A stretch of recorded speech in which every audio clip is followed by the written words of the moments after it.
Welcome to my YouTube channel. In this video we will discuss a model answer for The Prelude, and it is an autobiographical epic poem in blank verse written by William Wordsworth. And William Wordsworth was an English romantic poet who with St. College helped to launch the Romantic Age in English literature with their joint publication of lyrical ballads in 1798. So some questions are given, and let's see the questions. The theme of the prelude: Wordsworth as a poet of nature, or the prelude as an autobiographical poem. So these are the questions that are asked in the examination, but the answer will be the same, and the answer is provided here. So in this video we will learn how to write an effective answer for the prelude so that we may obtain good marks in the examination. So without killing time, let's begin. तो आज के इस video में हम the prelude के लिए एक model answer देखेंगे कि कैसे हम एक इफेक्टिव आंसर लिखेंगे एग्जाम में द प्रील्यूड के हवाले से। तो शुरू करते हैं वीडियो को। The prelude is the longest, noblest and one of the most fruitful poem of Wordsworth. तो जो प्रील्यूड है वो वर्ड्सवर्थ की सबसे लंबी और सबसे बेहतरीन पोएम है। It is a long poem and very difficult to categorize. यह लंबी पोएम है और इसको कैटेगराइज करना मुश्किल है क्योंकि इसके बहुत सारे थीम्स हैं। It's a huge body has an epic form, Lofty style and tone of moral seriousness. तो जो इसका फॉर्म है वो एज एपिक है, इसमें लॉफ्टी स्टाइल देखने को मिलेगा और साथ में मोरल सीरियसनेस भी इसमें है। The prelude is about the poet himself, so it is autobiographical. तो जो प्रील्यूड है वो पोएट के खुद के बारे में है, इसलिए क्या है, ये ऑटोबायोग्राफिकल पोएम है। It is about the nature and human mind, so it is psychological. और ये जो है ह्यूमन माइंड और नेचर के बारे में है, तो इसलिए क्या ये साइकोलॉजिकल भी है। It is about the infinite power and harmony of nature, so it is spiritual. और ये जो है नेचर का हारमोनी और इन्फिनाइट पावर के बारे में है, सो क्या है, स्पिरिचुअल भी है। And it is an attempt to define the role and potential of imagination, so it is intellectual. और ये क्या, एक पोएम, एक प्रयास है किस चीज़ को डिफाइन करने का, इमेजिनेशन का रोल और पोटेंशियल को डिफाइन करने का क्या है, एक प्रयास है, कोशिश है, इसलिए क्या है, ये इंटेलेक्चुअल भी है। और एक क्रिटिक ने, हेलन डर्बीशायर ने रिमार्क्स दिया हुआ है द प्रील्यूड के लेकर, उसको हम देख लेते हैं। The prelude represents the height of Wordsworth poetic achievement in one direction. ये बोलते हैं कि जो प्रील्यूड है वो वर्ड्सवर्थ के पोएटिक अचीवमेंट को, के हाइट को वो रिप्रेजेंट करता है। It is a long poem and great poem conveying high meditation on the basis of personal experiences। और बोलते हैं कि ये लंबी, एक महान, एक ग्रेट पोएम है जो कन्वे करता है किस चीज़ को, वर्ड्सवर्थ के पर्सनल एक्सपीरियंसेस के आधार पर जो मेडिटेशन है उसको वो कन्वे करता है। The subject is not his life but making of A poet. तो ये जो इसका जो सब्जेक्ट मैटर है वो पोइट के बारे में नहीं है, बल्कि कैसे वो पोइट बनते हैं उसके बारे में, यानी एक्सटर्नल लाइफ के बारे में नहीं है कि कैसे वो बड़े हुए, कहाँ पैदा हुए, क्या क्या अपनी ज़िंदगी में किए। जो एक्सटर्नल इन्फॉर्मेशन के बारे में कुछ भी नहीं है, बल्कि वो कैसे पोइट बनते हैं under the influence of nature, इसके बारे में यह पोएम है। आगे देख लेते हैं। एक और ग्रेट क्रिटिक हुए हैं डॉक्टर जॉनसन। ये बोलते हैं Wordsworth Prelude is the greatest autobiography in verse in English. और ये बोलते हैं कि जो प्रील्यूड है वो इंग्लिश में वर्स में सबसे ग्रेटेस्ट जो ऑटोबायोग्राफी है वो है the prelude. But it doesn't present a record of poets life. But ये पोइट्स के लाइफ को प्रेजेंट नहीं करता है।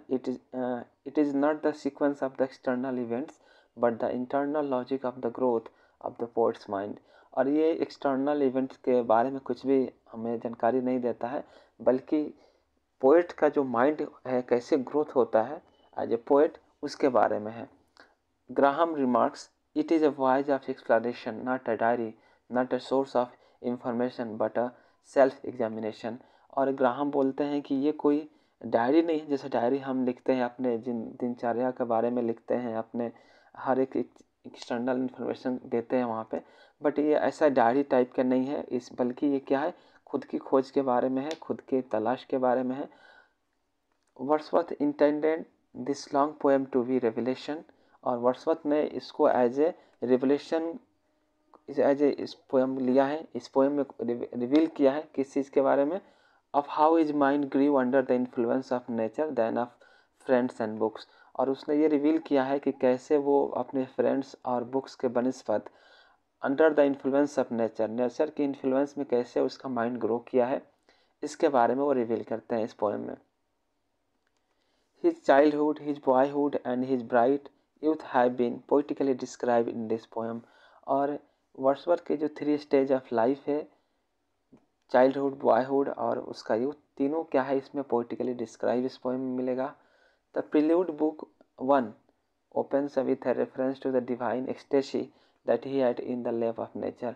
और जो बुक 1 है वो शुरू ही होता है एक डिवाइन एक्सटेसी से। देख लेते हैं, कुछ लाइन्स यहाँ पे दिए हुए हैं और लाइन्स देते हैं तो आपको अच्छे मार्क्स मिलते हैं।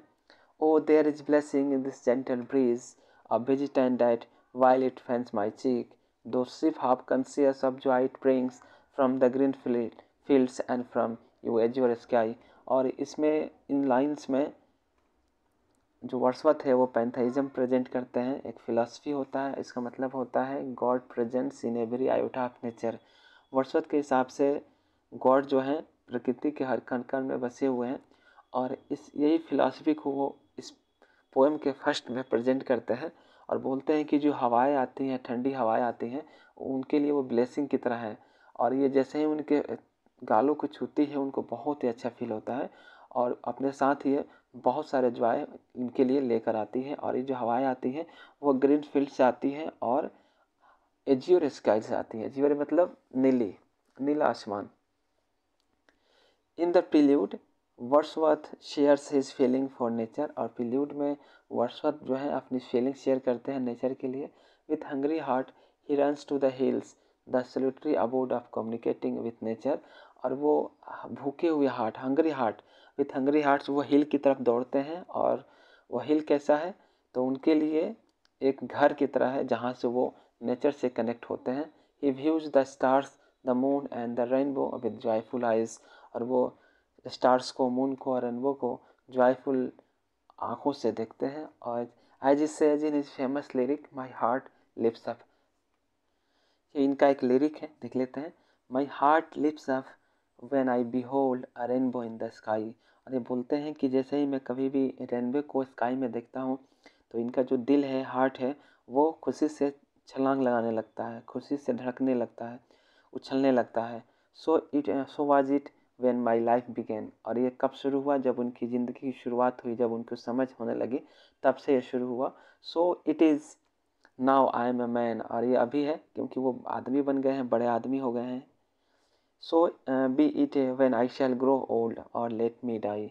और ये तब तक रहेगा जब तक वो मर नहीं जाते हैं। यानी जो चीज़ें, जो फीलिंग उनके जीवन के साथ शुरू हुआ है वही सेम फीलिंग उनके मरते दम तक रहेगा नेचर के लिए। He avoids company in order to be alone in the midst of nature, his guide, educator and comforter। और वो बोलते हैं कि वो कंपनी को, संगत को क्या करते हैं, अवॉइड करते हैं, अपने दोस्तों के साथ, लोगों के साथ नहीं रहना चाहते हैं। और वो रहते कहाँ हैं, नेचर के बीच में रहते हैं। और नेचर को वो अपना गाइड बोलते हैं, एजुकेटर बोलते हैं और कंफर्टर बोलते हैं। यानी नेचर को ही अपना सब कुछ वो बोलते हैं और नेचर के बीच में ही रहना वो पसंद करते हैं। The prelude describes all this. और ये सारी चीज़ें आपको द प्रील्यूड जो पोएम है उसमें आपको मिलेगी।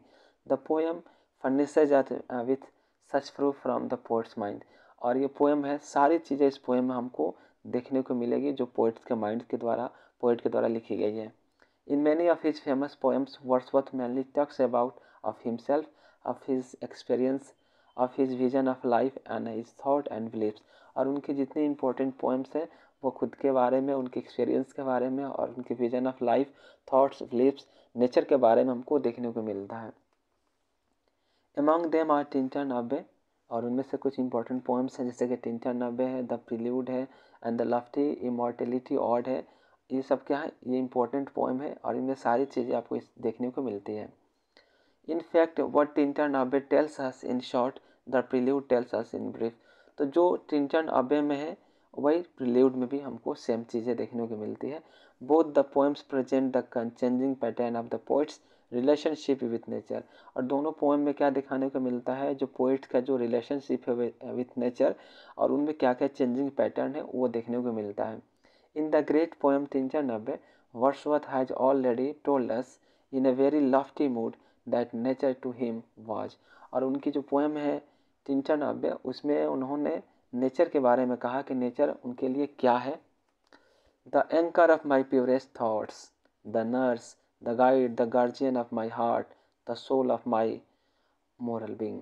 तो वो बोलते हैं उनके जो थॉट का जो है एंकर नेचर है, साथ में नर्स है, पालने वाला है, गाइड है, गार्जियन है, यानी उनका हर चीज़ का वो सोल है। नेचर ही क्या है, उनका सोल है, उनके मोरल बीइंग का, उनके अस्तित्व का।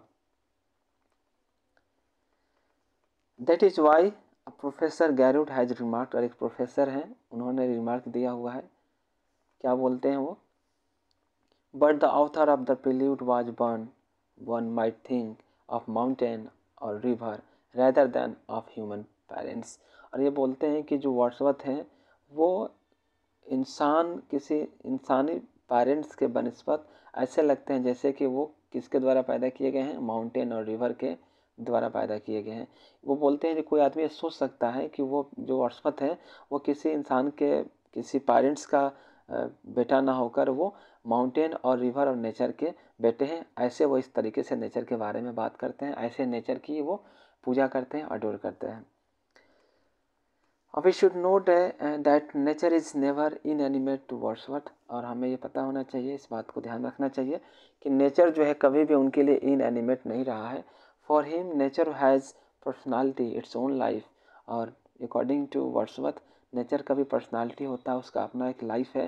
According to him only nature can reveal to us fundamental truth.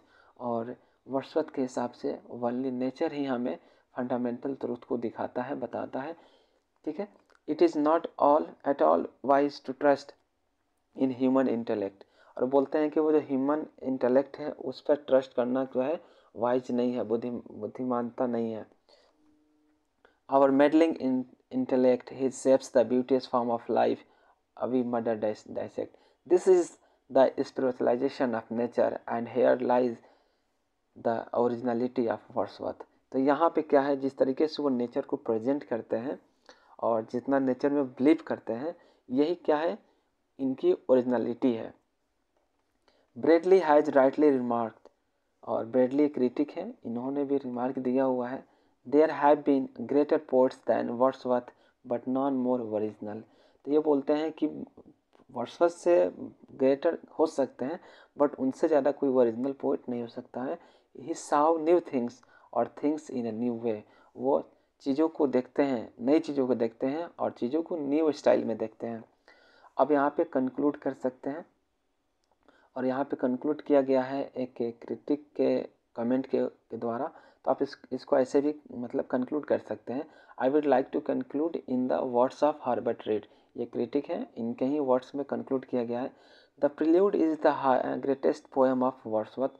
और जो प्रिल्यूड है वो वर्ड्सवर्थ की सबसे महान कवि है, ग्रेट पोएम है।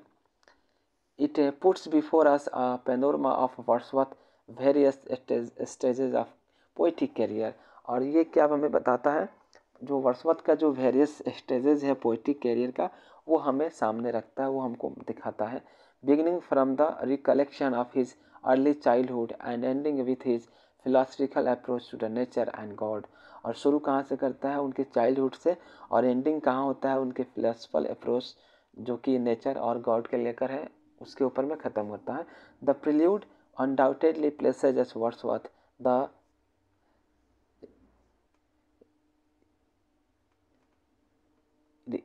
revolutionary, Wordsworth the man, Wordsworth the poet, and finally Wordsworth the high priest of nature।